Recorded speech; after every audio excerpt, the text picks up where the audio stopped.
Philip DeFranco, the U.S. Supreme Court, and John Hinckley are all on this day. Welcome back to On This Day. Today's date is June 21st, 2021. It is the 172nd day of the year. There are 193 days left. Almost at the halfway point, getting close. It is the 25th Monday in the 26th week, and it is finally the first day of summer. We got 93 days left until fall. If today's your birthday, your birthstone is still a pearl or a moonstone. Today is Go Skateboarding Day. Go Skateboarding Day seeks to promote skating and skateboarding. This day encourages people around the world to skate and participate in skating events hosted all around their country. Go Skateboarding Day was created in 2004 by the International Association of Skateboard Companies. It is observed annually on June 21st. You know, you'd think it would have come around like in the 70s when skateboarding first hit its heyday, you know? That's when roller skating and skateboarding were big in the mid-70s to like mid-80s. Still going strong though. I mean, I do find it amazing that they have skateboard parks everywhere. When I was a kid, they were only privately owned. So you had to pay to get in, like an admission thing, skate for a couple hours. Then, you know, if you wanted to go again another 2 hours, you had to pay more. It was ridiculous. Now it's like every park has them. They're open, they're free, and it's great. All right, let's see what else June 21st has given us. 1919, the Royal Canadian Mounted Police fire a volley into a crowd of unemployed war veterans, killing 2 during the Winnipeg General Strike.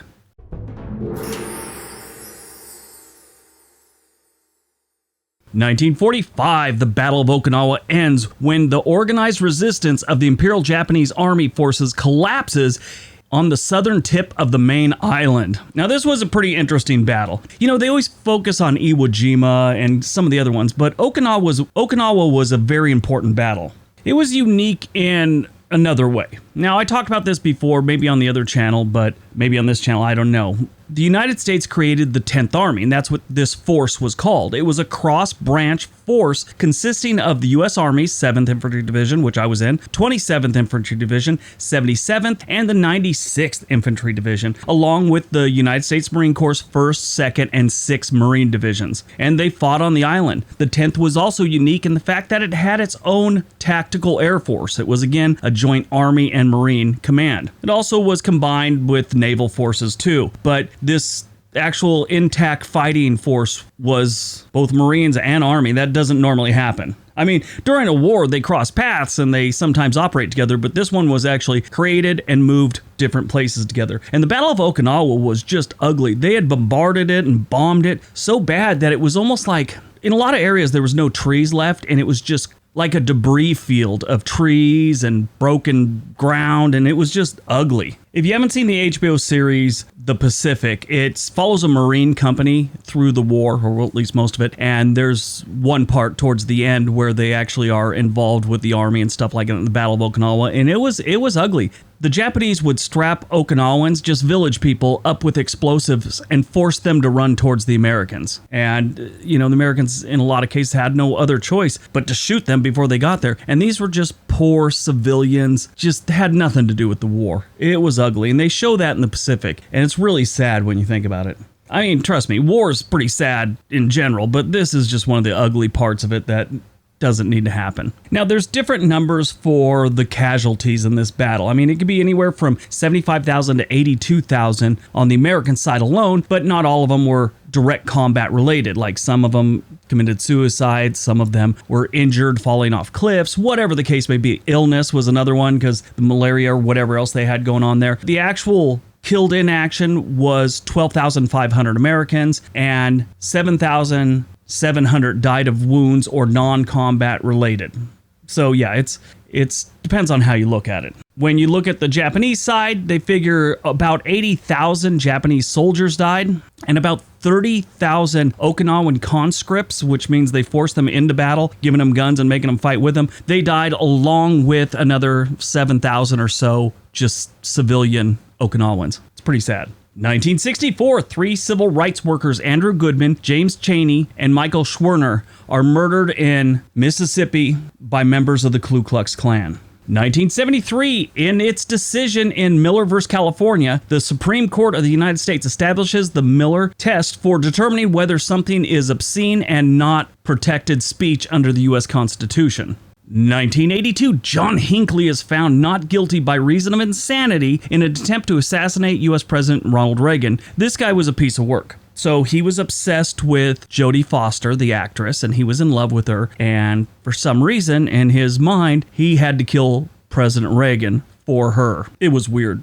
But there was a great joke going around back when this happened, mid-'80s or whatever, when Reagan was running against Walter Mondale. And it was supposedly Ronald Reagan sent him a letter that, I'm glad you're getting the treatment that you need, I forgive you and all this. And just, it was supposed to be this heartfelt letter that the president sent to him. And at the end it said, by the way, did you know Walter Mondale is sleeping with Jodie Foster? So it was a great joke. It would have been a great meme these days, but we didn't have the internet back then. 1989, the U.S. Supreme Court rules in Texas versus Johnson. The American flag burning is a form of political protest protected by the First Amendment. I understand. I'm a big believer in the Constitution and the Supreme Court and all that stuff, but that one I don't agree with. I really don't. I don't think that's right. Maybe it's because I'm an ex-soldier. Who knows? 2001, a federal grand jury in Alexandria, Virginia, indicts 13 Saudis and a Lebanese citizen in the 1996 bombing of the Khobar Towers in Saudi Arabia that kills 19 American servicemen. 2004, Spaceship One becomes the first privately funded space plane to achieve spaceflight. I remember when that happened. That was interesting. You just kind of always assumed that only NASA was allowed to go into space. 2012, a boat carrying more than 200 migrants capsizes in the Indian Ocean between the Indonesian islands of Java and Christmas Island, killing 17 people and leaving 70 others missing. Premiered on June 21st, 2017, The Philip DeFranco Show. This is one of the first internet YouTube things that I watched on a regular basis. Now, he's been around a lot longer than since 2017. I think he's been on YouTube for like 12 years now.